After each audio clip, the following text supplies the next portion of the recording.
إن الحمد لله نحمده ونستعينه ونستغفره ونعوذ بالله من شرور أنفسنا ومن سيئات أعمالنا. من يهده الله فلا مضل له ومن يضلل فلا هادي له. أشهد أن لا إله إلا الله وحده لا شريك له وأشهد أن محمدا عبده ورسوله النبي الكريم. اللهم صل وسلم على سيدنا محمد رسول السيد المرسلين العظيم وعلى آله وأصحابه الأبرار أجمعين. كما صليت على إبراهيم وعلى آل إبراهيم إنك حميد مجيد. قال الله تعالى في آية القرآن الكريم: أعوذ بالله من الشيطان الرجيم. بسم الله الرحمن الرحيم. يا أيها الذين آمنوا اتقوا الله حق تقاته ولا تموتن إلا وأنتم مسلمون.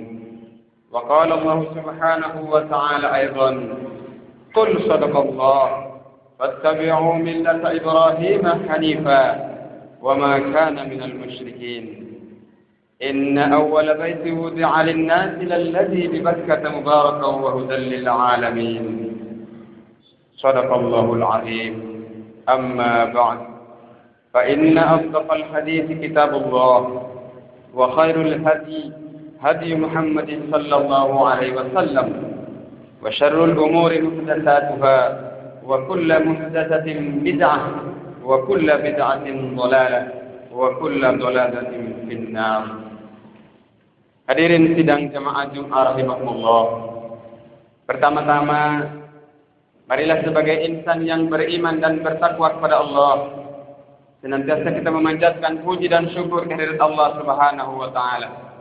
Karena atas izinnya, atas perkenannya, atas kasih sayang Allah Subhanahu wa taala, di siang hari ini kita meninggalkan segala aktivitas kita yang berkaitan dengan keduniaan kita. Lalu kita mengabdikan diri kita sepenuhnya kepada Allah Subhanahu wa taala untuk menunjukkan penghambaan diri kita kepada Allah Subhanahu wa taala sebagai makhluk ciptaan Allah Subhanahu wa taala di muka bumi ini. Hadirin sidang jamaah Jumat rahimakumullah. Di pagi hari tadi kita telah bersama-sama menunaikan hari raya Idul Kurban, di mana hari raya ini merupakan hari raya sangat bersejarah dalam kehidupan umat manusia di segala penjuru bumi ini. Terutama khususnya bagi kaum muslimin yang beriman kepada Allah Subhanahu wa taala dan percaya kepada apa yang telah diturunkan oleh Allah Subhanahu wa taala dalam kitabnya Al-Qur'anul Karim. Momentum Idul Kurban adalah momentum yang patut diceritakan hingga anak cucu.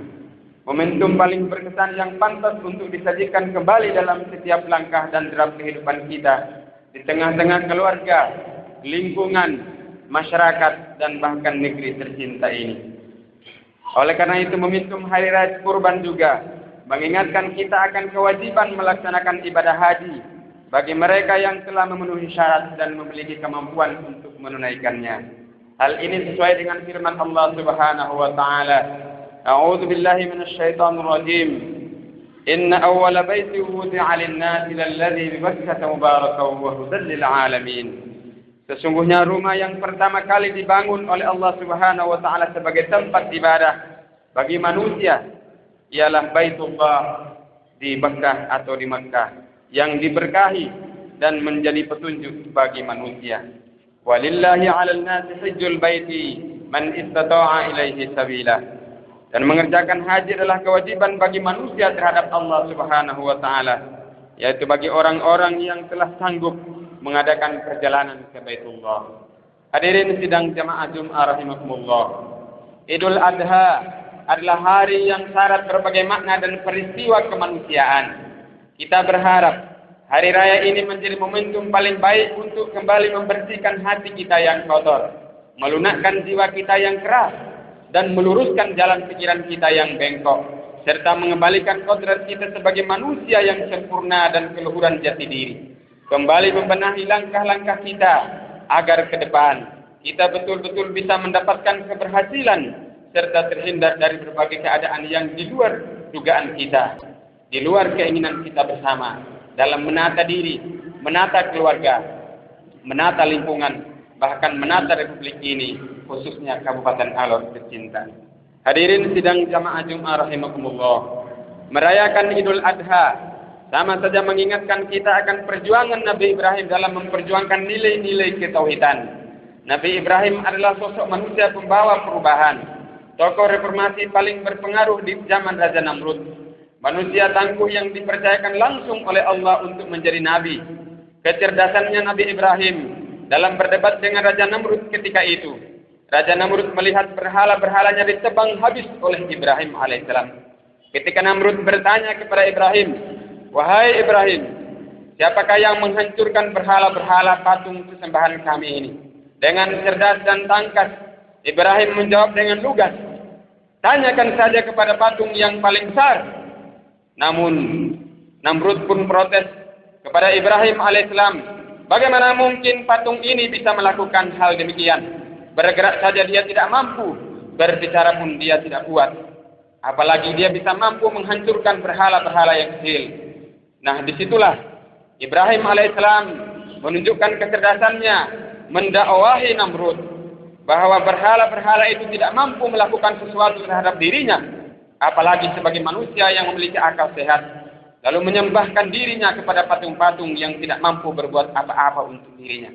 Kehebatan lain yang ditampilkan Ibrahim alaihissalam adalah ia membangun sumber daya manusia yang tangguh dengan meletakkan sendi-sendi kemanusiaan yang konstruktif. Ketika ia merompak kepercayaan syirik kepada Raja Namrud bersama para tentara dan para algojo serta para pengikutnya, bahwa berhala-berhala itu tidak patut disembah, sementara berhala-berhala itu tidak mampu menyelamatkan dirinya, apalagi menyelamatkan Raja Namrud beserta seluruh pengikutnya. Ibrahim disebut sebagai bapak monoteisme karena secara genetik kedua putranya Ishak dan Ismail telah menurunkan 3 nabi yang membawa 3 agama samawi. Yang pertama, agama Yahudi dibawa oleh Musa alaihissalam, agama Nasrani dibawa oleh Isa alaihissalam, kemudian Nabi Muhammad sallallahu alaihi wasallam membawai agama Islam, merupakan agama yang terakhir dari jalur Nabi Ismail alaihissalam. Kisah-kisah yang ditampilkan dalam Al-Quran sangat patut menjadi pelajaran buat kita semua. Nabi Ibrahim melahirkan anak paling sejati dalam Al-Quran disebutkan dalam surat As-Saffat ayat 102. Allah Subhanahu wa taala menggambarkan, "A'udzu billahi minasyaitonir rajim. Bismillahirrahmanirrahim. Falamma balagha ma'as sa'ya qala, ya bunayya, inni arkam ma fil manam, anni azbahuka fanzur madza tara." Qala, "Ya abati, if'al ma tu'mar, satajiduni insyaallah minas sabirin." Maka tatkala anak itu sampai pada umur yang sanggup atau dewasa, berusaha bersama-sama Ibrahim alaihissalam.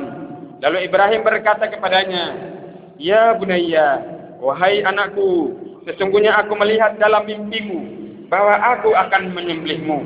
Maka pikirkanlah apa yang dapat aku lakukan terhadap mimpi ini."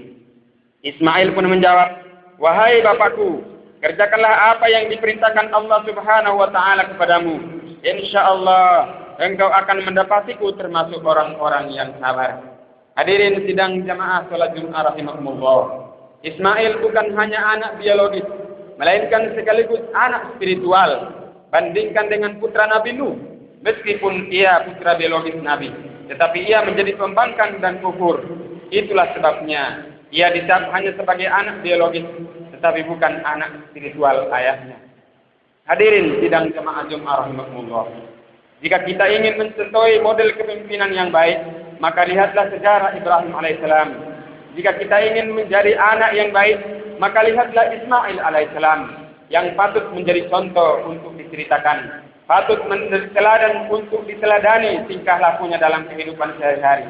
Mereka tidak pernah membangkang perintah-perintah Allah yang disampaikan kepada mereka, walaupun berat untuk dilaksanakan.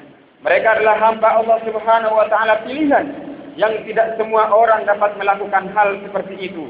Sebagai manusia biasa, tentunya kita menyadari bahwa semua yang diberikan Allah Subhanahu wa taala kepada kita ini adalah sebagai makhluk ciptaan Allah Subhanahu wa taala yang tidak punya kekuatan apa-apa, kecuali semua kekuatan itu datang dari Allah Subhanahu wa taala. Tetapi kita dibekali oleh Allah Subhanahu wa taala dengan iman yang kuat, dengan kesadaran yang mantap bahwa Allah Subhanahu wa taala menghadirkan kita di bumi ini sebagai makhluk, sekaligus sebagai khalifah, sebagai hamba juga sebagai pemimpin wakil Allah Subhanahu wa taala untuk mengatur bumi, untuk mengabdikan diri sepenuhnya kepada Allah Subhanahu wa taala. Hal ini ditunjukkan oleh Ibrahim alaihissalam atas pengorbanan yang ia berikan kepada Allah Subhanahu wa taala dengan sungguh-sungguh.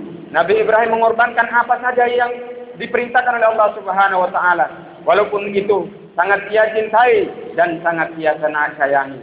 Terbukti ketika diperintahkan untuk menyembelih anak kandungnya sendiri, walaupun sudah lama ia impikan kehadiran sang buah hati itu, tetapi ketika buah hati telah terlahir, telah dibesarkan dalam keluarganya, ia pun diperintahkan untuk menyembelih anak sang kekasihnya itu.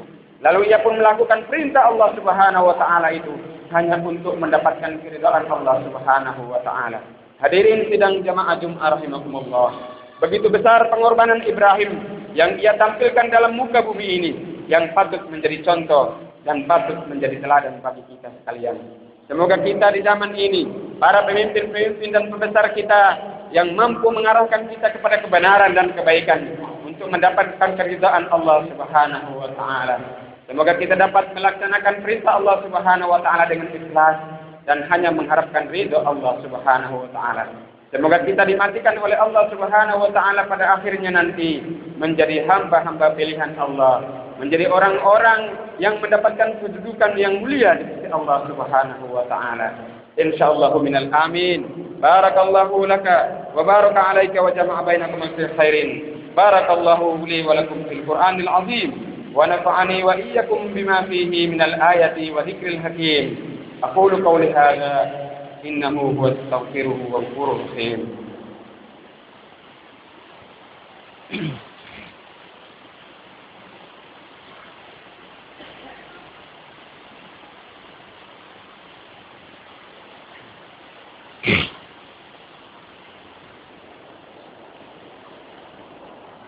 الحمد لله رب العالمين. الصلاة والسلام على أشرف الأنبياء والمرسلين سيدنا ومولانا محمد وعلى آله وأصحابه أجمعين. اللهم صل على محمد وعلى آل محمد كما صليت على إبراهيم وعلى آل إبراهيم وبارك على محمد وعلى آل محمد كما باركت على إبراهيم وعلى آل إبراهيم في العالمين إنك حميد مجيد. قال الله تعالى في آية القرآن الكريم: إن الله وملائكته يصلون على النبي يا أيها الذين آمنوا صلوا عليه وسلموا تسليما. Hadirin sidang jamaah Jumat rahimakumullah. Di akhir khutbah ini, pada khutbah yang kedua ini, marilah kita bersama-sama memanjatkan doa kepada Allah Subhanahu wa taala, memohon ampun atas segala dosa-dosa yang telah kita perbuat, baik disengaja ataupun tidak disengaja, baik dosa-dosa yang kecil maupun dosa-dosa yang besar, baik dosa-dosa yang tersembunyi maupun secara terang-terangan kita perbuat, baik secara sadar ataupun tidak. Semoga Allah Subhanahu wa taala yang Maha Pengampun mengampuni dan mengabulkan segala permohonan kita di siang hari ini. Allahumma salli ala Muhammad wa ala ali Muhammad. Allahumma salli ala Muhammad wa ala ali Muhammad. اللهم صل على محمد وعلى آل محمد. اللهم اغفر للمسلمين والمسلمات والمؤمنين والمؤمنات الأحياء منهم والأموات إنك سميع قريب مجيب الدعوات ويا قادر الحاجات. ربنا افتح بيننا وبين قوم الحق وأنت خير الراحمين. اللهم انصرنا فإنك خير الناصرين، وافتح لنا فإنك خير الفاتحين، واغفر لنا فإنك خير الغافرين، وارزقنا فإنك خير الرازقين، وارحمنا فإنك خير الراحمين، واهدنا ونجنا من القوم الظالمين. اللهم إني أعددت لكل حول لا إله إلا الله، ولكل حمد وغم ما شاء الله، ولكل نعمة الحمد لله، ولكل معجبة سبحان الله، ولكل ضيق حسبي الله، ولكل ذنب أستغفر الله، ولكل مصيبة إنا لله وإنا إليه راجعون. ولكل رخاء وشدة شكر لله، ولكل مصيبة لا حول ولا قوة إلا بالله العلي العظيم. ربنا ظلمنا أنفسنا وإن لم تغفر لنا وترحمنا لنكونن من الخاسرين. ربنا هب لنا من أزواجنا وذرياتنا قرة أعين واجعلنا للمتقين إماما. ربنا آتنا في الدنيا حسنة وفي الآخرة حسنة وقنا عذاب النار. وصلى الله على محمد وعلى آله وأصحابه أجمعين، والحمد لله رب العالمين. عباد الله، إن الله يأمركم بالعدل والإحسان وإيتاء ذي القربى وينهى عن الفحشاء والمنكر والبغي يعظكم لعلكم تذكرون، ولذكر الله أكبر. أقم الصلاة.